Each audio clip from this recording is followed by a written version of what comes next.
Hi, my name is Christa Waegemann, and I am the regional director for the Middle East at MICT, Media in Cooperation and Transition, based in Berlin. And I graduated from the Elliott School in 2008. You've built a career centered on media and storytelling in conflict zones. Can you tell us a little bit about how your interest in the Middle East first started and how it kind of shaped your career path? Yeah, actually, I took a Middle East history class in high school and I got very obsessed with it. And it's kind of a winding journey, but I think also no one at 18 really knows what they want to do. And so I had originally wanted to go into art and architecture, and ended up I didn't even apply to GW. I was at another university in New Jersey, didn't take any art classes, only took Middle East classes, and then transferred out into GW that had an actual Middle East program. Um, and uh, and that kind of jump started the career into the Middle East. So yeah, I remember at my core soul, I am a historian, and uh, I guess that also plays into political analyses and so forth. So I know that you've worked on some deeply meaningful projects, especially supporting journalists and artists in Iraq. What is one project or moment that stands out to you as especially impactful? One of my favorite projects I worked on came about, or the idea of it came about from hanging out with my friends in Baghdad, who are all Iraqi. And we were talking, or I think through 1 week that I was in Baghdad, I was hanging out with different friends through the week. And every single night, someone told me a story of someone they knew that had been and forcefully disappeared through their lifetime. And two friends had their fathers that were disappeared during the Saddam era for being communist. That was a big thing against during the Saddam era. And then another friend of mine had this interesting story how his uncle uh, went missing during the Iran-Iraq war in the 80s, and he was a young 20-year-old guy, and they had just found his dog tags in the mountains between Iran and Iraq, and they finally returned it to his family. And his mother, the sister of his, of course, his uncle, um, okay, finally got closure by receiving these dog tags, but she had always hoped that he had maybe made it into Iran and was living there and just, couldn't come back or something like that. Anyway, so all of these conversations through the course of 1 week makes you kind of think, wow, there are a lot of untold stories of people who've been disappeared, yeah, again, either forcefully or through war.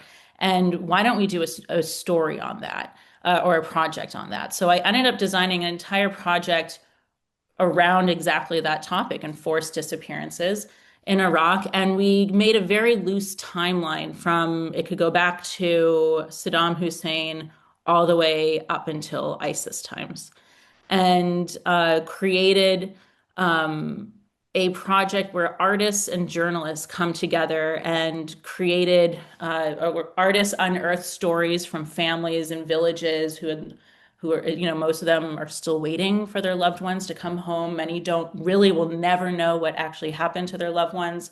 And then also matching that with artwork. And we ended up closing the project with a gallery opening showcasing the artwork and the stories in Baghdad, which was, I think, now May 2024. And it was actually we weren't even sure who was going to show up to our gallery event. I think we were hoping for maybe 30 people, and I think we had about over 100. And you could really feel that everyone wanted to talk about this topic. Everyone kind of knew someone who had gone missing, and I think though that's the kind of stories I like to tell. Moving to that area during that time, did you learn anything about yourself throughout that experience? Everything about yourself. You kind of learn in a conflict zone of how how do you get through the day? How I think the way I was living in Baghdad, I was not in the green zone. I was living outside like a normal Iraqi would. I had at the time about 6 hours of electricity. So in the summer, it was particularly brutal. Um, and you learn, I think, how to handle stress.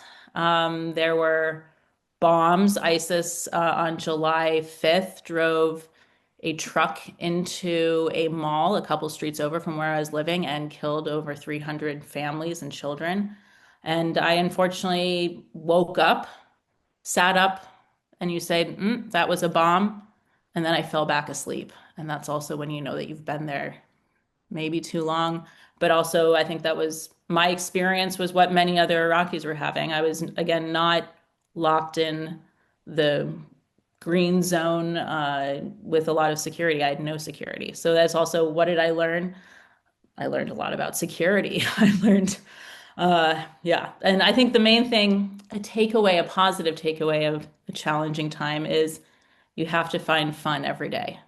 And I think all of my team that came to the office every single day when it was truly terrible, we found ways to laugh. You find ways to laugh together, even if it's, I don't know, looking at the street kittens. You got to find the little things to get through the day. The skills kind of like in your career that have been important to your success, I have to imagine there's a lot of them. How did your time at GW help you develop them? A very simple answer would be starting with history, understanding how do you get to this kind of conflict? How do you get to years of generational trauma over and over again, which is very much the case in Iraq. You know, you can go to an Iraqi and say, "What do you feel about the war?" The question would be, "Which war?" Like there have been too many. So understanding history and then putting that also into political context is so GW. I think as I said before GW, I had focused on art and architecture, and by the time I left GW, I was a political animal. You can't leave without becoming a political animal. And also DC, the environment, the people you meet, the like-minded circles. The friends I made at GW are unmatched to this day, where we all are truly cut from the same cloth. Um, and you can kind of even identify the other Elliott School kids. And I think that leaves such an impression. I know that you had mentioned in the past about your time at GW. It gave you such incredible access to internships, and you just mentioned the connections you made around DC. Do you have a favorite only at GW moment? I thought a lot about this. I actually even texted all my old GW buddies to see what, it's also been 20 years. What do they remember? I think it goes back to the internship where um, studying abroad, the Middle East Circle and uh, we were poor students. So we agreed that during spring break between countries, we would swap and visit each other. And that was a way to save money and still explore. And so during my spring break, my friend and I, we were in the Emirates. We flew to Jordan and then vice versa. And I think later, when I was back in DC, my friend found an internship at the Iraqi embassy, and later was like, "Oh, there's an internship at the Jordan embassy. You should apply." And I think part of my application was talking about my experience and walking through the streets of Amman, Jordan, while on my spring break. Um, but that being said, we also were buddies in the sense that when, we had an agreement where when the Iraq embassy had any parties and he could go to the intern and vice versa at the Jordan embassy, we would invite each other. And that way we could also network and meet other people. And that is how truly I got my first job, which was at the Iraqi embassy in Washington, D.C. And I was the only American for 3 years. Maybe, well, no, I guess we did hire a second American, but for a while I was the only American. And it was eye-opening because actually you learned about the Iraq war and the US invasion, but you didn't, there wasn't that much actually at GW at the time that really went maybe into depth about it. And so it was very hands-on learning. But that really, when people say, "How did you end up in the embassy?" It's because of GW. It's because of my location, being able to do an internship on top of that. Was there a course, professor, or experience that you mentioned at Elliott School that had a lasting impact on how you approach your work today? I honestly enjoyed all the Middle East history classes. I think the two, I even went back, I couldn't remember all of them, but I went back into my transcript. And one class I loved, but it was more of a cultural even spiritual class was Persian Sufi literature by Professor Nasser. He would he was so special in the way that he would transfer his passion for the poetry onto the students, where before, going into the understanding and analyzing the poetry, he would make you first listen to him say it in Farsi. And he would even tear up. He would get emotional, and then you get emotional, but even you're not quite even sure what he's saying. And there's a friend of mine where we still talk about that class and how it was just we just loved it. Was just such a special experience. And then I think another experience I had was called Arabic Language and Arabic Identity. It was a very small class. I think there were eight or 10 of us. And it really was interesting because you really analyze the different dialects of Arabic through the region and understanding the cultural impacts of those dialects, which I think also helped later to understand, why do the Egyptians kind of speak like this, or, the Gulfies speak more like that, or what is the very specific nature of the Iraqi Arabic, which is very specific.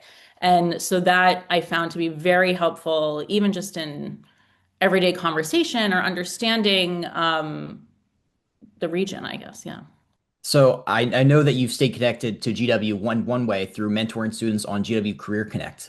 Can you share your experience using Career Connect, and why do you feel it's so important to mentor the next generation of students? I guess I kind of, to be honest, I just put my profile up there. Not really sure actually what would come out of it. And I think even when I did put my career up there or my profile, I think I was unemployed and even hoping to kind of look for connections um, through that portal.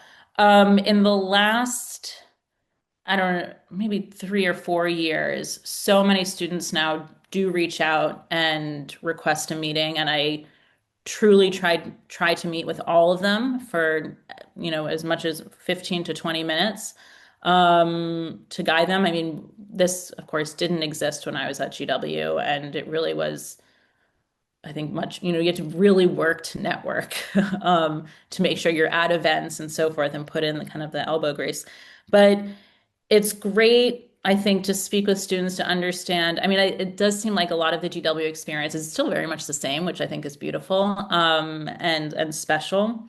And I think it's important. There were so many moments where I I got into a job and I wish I had known XYZ. And now, and that also goes with even basics of when I got to Iraq, it would have been nice, for example, to know about how humanitarian contracts are set up.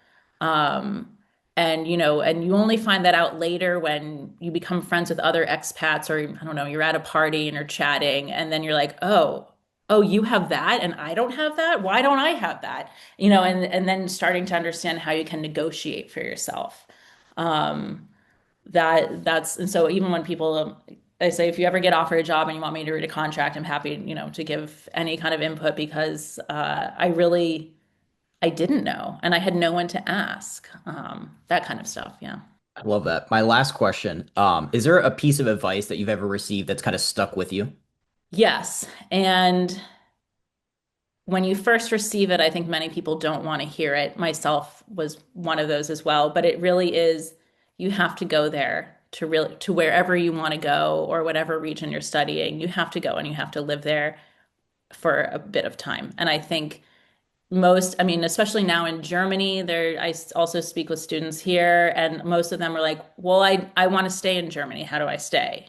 And you're like, but that you can't, like, staying in the US or staying even in Germany, where we're developed countries, there's nothing to develop. You have to go there and understand who you're working with. Then maybe later you can come back and, if you get married and you have kids, and then, but you have to go to these locations because there's so much information you just don't get if you're sitting at a desk in DC or wherever.